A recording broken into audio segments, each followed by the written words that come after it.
apa? Yang ini. Itu mah tahun 2024. Sekarang aja tahun 2 juta 2024, itu 2 juta tahun yang lalu. Hah? Loh, gimana sih? Halo, apa kabar? Jadi ada yang nanya tentang dilatasi waktu dari Ship Stealers. Kenapa di perspektif aliennya jadi cuma 3 detik?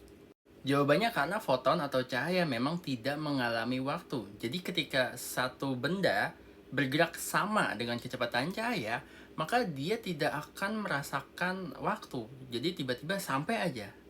Nah, hal ini bisa kita ketahui dari persamaan yang namanya Lorentz Factor yang didevelop oleh Hendrik Lorentz, seorang ahli fisikawan Belanda yang dia develop berdasarkan pada relativitas umumnya Einstein.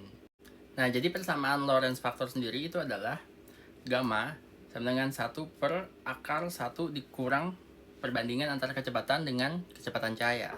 Atau di sini tuh ditulis v²/c². Jadi kita coba bayangin ada dua studi kasus ya. Yang pertama, misalnya ada dua orang nih, A dan B. Misal dua orang ini kembar kan.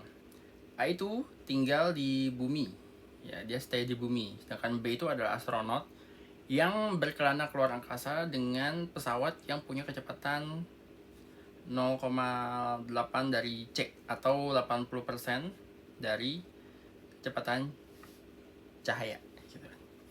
Nah, ini perbandingannya jadi 0,8. Masukin aja ke rumus untuk menghitung time dilation-nya. 1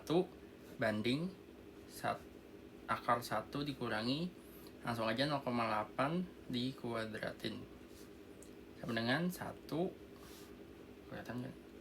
Per 1 dikurang 0,64 sama dengan 1/0,36 akar 0,36. Jadi hasilnya kalau dihitung harusnya 1,67. Nah, ini adalah gamanya atau time dilation-nya. Nah, tinggal dimasukin ke rumus untuk menghitung seberapa besar dilatasi waktunya. Rumusnya itu T aksen sama dengan T per gamma. Nah, T-nya itu adalah waktu yang dialami oleh A di bumi. Misalnya A itu ada di bumi, nunggu B balik itu sekitar 10 tahun lamanya. 10 tahun. Lalu dibagi dengan rasio ini, 1,67. Hasilnya adalah sekitar 6 tahun.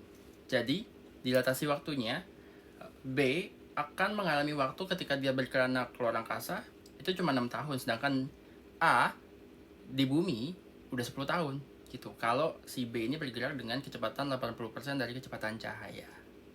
Nah, lalu apa yang terjadi kalau si B itu bergerak dengan kecepatan sama dengan kecepatan cahaya? Berarti dia itu C-nya itu ya 1 atau 100% kan.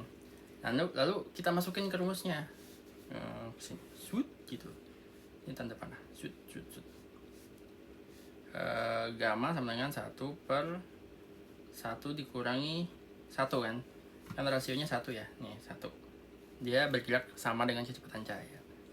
Maka kalau dihitung 1 dibanding akar 0. Dia itu undefined. Tidak bisa. Jadi sebenarnya foton itu tidak merasakan waktu, teman-teman. Karena memang dari Lorentz Factor seperti itu perhitungannya. Nah, karena alien yang di VT itu pertama-tama dia ngelihat pakai teleskop kan ke arah bumi yang jaraknya 1 juta tahun, maka waktu di bumi sudah lewat 1 juta tahun sampai cahaya dari bumi itu sampai ke teleskop si alien. Berarti udah 1 juta tahun. Berarti di bumi waktu itu udah tahun 1 juta 2024. Nah, kemudian alien tersebut ingin pergi ke bumi dengan kecepatan cahaya. Jadi cahaya akan menempuh waktu dari alien ke bumi dengan waktu 1 juta tahun. Dari perspektif observer ya, dari perspektif pengamat. Tapi alien sendiri yang bergerak dengan kecepatan cahaya, dia nggak akan merasakan konsep waktu karena undefined. Waktu itu undefined di kerangka kecepatan cahaya di orang yang melakukan perjalanan sama dengan kecepatan cahaya. Jadi tiba-tiba dia udah nyampe aja, dan ketika dia udah nyampe, dia udah waktu itu udah berjalan 1 juta tahun di pengamat di bumi. Jadi waktu di bumi udah tahun 2 juta 2024 gitu. Jadi kesimpulannya harusnya alien tidak merasakan konsep waktu. Jadi dia tuh langsung set nyampe gitu. Terus di sini pertanyaannya balik lagi, kenapa cuma 3 detik? Ya, karena mungkin pesawatnya butuh waktu untuk mengakselerasi untuk mencapai C kan, dan untuk ngerem juga kan. Jadi butuh 3 detik.